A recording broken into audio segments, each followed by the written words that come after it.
The morning felt wrong. As I opened my bedroom window, expecting the usual fresh air, something immediately felt off. The air was heavy and stale. The sky was strangely empty, not a single cloud in sight. Yet somehow it felt darker than usual, as if the sun itself was hiding. I shook off the uneasy feeling and walked into the living room. The house was silent, and the living room was empty. My parents had left early that morning for Geylang Market to buy groceries. It was my only day off after weeks of work, so I had stayed home to rest. I sank into the sofa, scrolling aimlessly through television channels, when a flashing banner suddenly appeared across the bottom of the screen. Emergency! Stay indoors. Keep windows and doors shut. Do not open to anyone. I sat upright. What? The message vanished. A moment later, it returned, this time accompanied by an alarm. I quickly switched channels. Channel after channel showed the exact same emergency broadcast. Every station, every screen, the same warning. A cold knot formed in my stomach. I immediately grabbed my phone and called my parents. No answer. I tried my mum. Nothing. My dad. Still nothing. The calls wouldn't even connect. I tried again and again until panic began creeping into my chest. What was happening? Why was every channel broadcasting the same warning?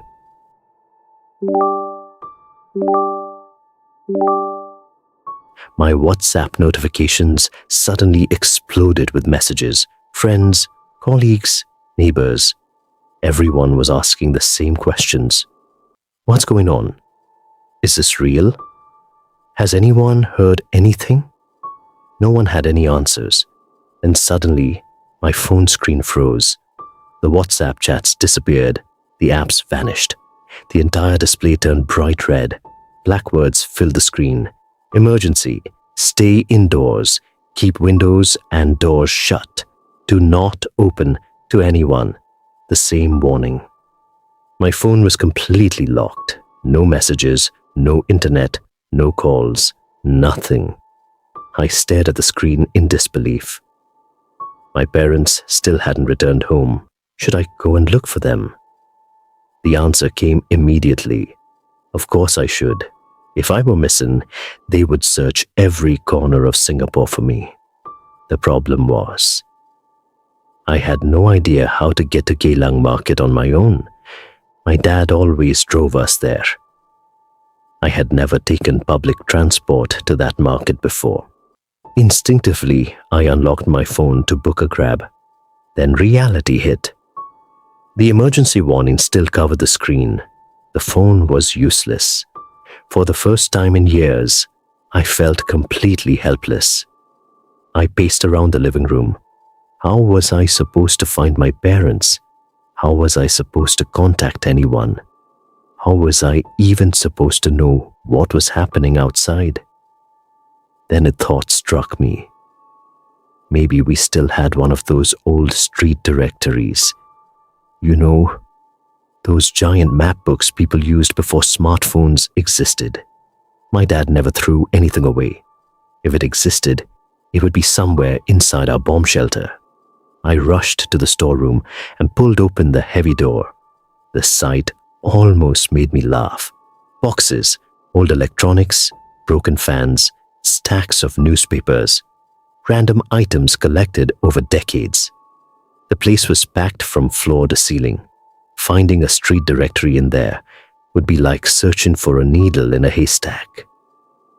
Defeated, I returned to the dining table.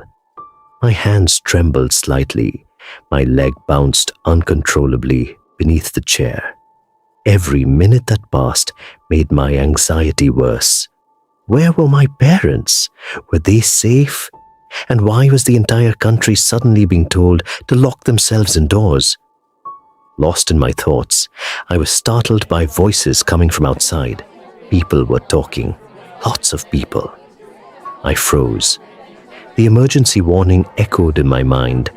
Do not open to anyone. But curiosity got the better of me. Slowly, I unlocked the door and opened it just a crack. The corridor was filled with neighbors standing at their own gates. No one was leaving their homes. Everyone looked confused. Everyone looked afraid. They were trying to piece together whatever was happening. Then one of my neighbors spotted me. "Jude," I looked up. "Where are your parents? Have they come back from the market?" I swallowed hard. Another neighbor joined in. "Did you manage to contact them?" The concern in their voices hit me like a punch to the gut. My stomach tightened. My chest felt heavy. I shook my head.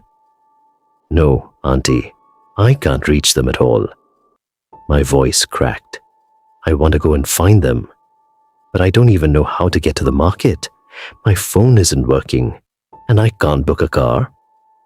The corridor fell silent, and for the first time that morning, I saw fear in everyone's eyes. Not just for my parents, but for whatever was happening outside. "Jude, I think I still have the old street directory." I looked up. My elderly neighbor was already nodding excitedly. I knew it would come in handy one day. "You waiter. Let me go and find it. I'm quite sure it's still somewhere in the storeroom." Before I could reply, she disappeared into her flat. I couldn't help but smile weakly. Another storeroom packed to the ceiling with decades of forgotten items, just like ours, I thought. The neighbors continued discussing theories from their doorways. Some thought it was a terrorist attack. Others believed there had been a chemical leak. One uncle insisted it was a nationwide cyber attack. Nobody really knew.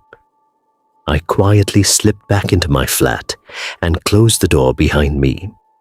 The moment the door clicked shut, something felt different, but I pushed the thought aside and sank onto the sofa. A heavy weight seemed to rest upon my shoulders as my neck throbbed with pain, stiff and sore from the overwhelming stress and tension. At first I couldn't identify it. Then I noticed a smell. It was faint, very faint, but definitely there. I sniffed the air. The odor was strange, not exactly rubbish, not exactly rotten eggs, not exactly smoke, yet somehow it was all three at once. A pungent, sour smell that made my nose sting. I walked toward the window and carefully peered outside. What I saw made my heart skip a beat. Far in the distance, beyond the neighboring blocks, a thick cloud of pale green haze stretched across the horizon. At first, I thought it was an illusion caused by the sunlight, but it wasn't. The green cloud was moving, slowly, deliberately, like a giant wave rolling across the city. The further I stared, the more I realized it wasn't ordinary smoke. It seemed heavier, denser, almost as if it was crawling along the ground rather than floating through the sky. The strange smell inside my flat suddenly made sense. Whatever that green cloud was, it was getting closer. A chill ran down my spine. Then my television, which had been silently displaying the emergency warning, suddenly crackled. The screen flickered. The alarm tone blared once more. And for the first time since the broadcast began, a human voice spoke, a voice that sounded terrified. Attention! This is not a drill. If you are currently indoors, remain indoors. Seal all windows and doors immediately. Do not attempt to travel. Do not attempt to locate family members. Further instructions will follow. The transmission cut off. Silence. I stood frozen. My parents were still somewhere out there, and whatever was hidden inside that green cloud wasn't just heading towards my parents, it was heading towards me too. I stood frozen by the window as the pale green haze slowly swallowed the distant skyline. Buildings that had been clearly visible just moments ago were now disappearing behind the thickening veil. The smell inside my flat grew stronger. My eyes began to sting. Instinctively, I slammed the window shut and locked it. Then I remembered the emergency broadcast. Seal all windows and doors immediately. My heart started pounding. I rushed from room to room, checking every window. The kitchen, the bedrooms, the bathrooms, everything was shut. But was it enough? I had no idea. The television remained silent. The phone was still frozen on the emergency warning. Outside, the corridor had become unusually quiet. Too quiet. A few minutes ago, my neighbors were talking loudly, sharing theories, asking questions. Now there was nothing. No voices, no laughter, no footsteps, just silence. The kind of silence that makes your ears ring. I carefully approached my front door and looked through the peephole. The corridor was empty. Every neighbor had retreated into their homes. Then I noticed something strange. The old neighbor who had gone to look for the street directory hadn't come back. Maybe she was still searching, or maybe she had forgotten about it. The smell grew stronger. I returned to the living room and looked out through a tiny gap in the curtains. The green haze had reached the next block. It moved slowly, almost lazily, yet somehow it seemed to cover impossible distances in a matter of minutes. A bird flew into it. I watched as the silhouette vanished. The bird never emerged on the other side. A cold shiver ran down my back. Then I heard it.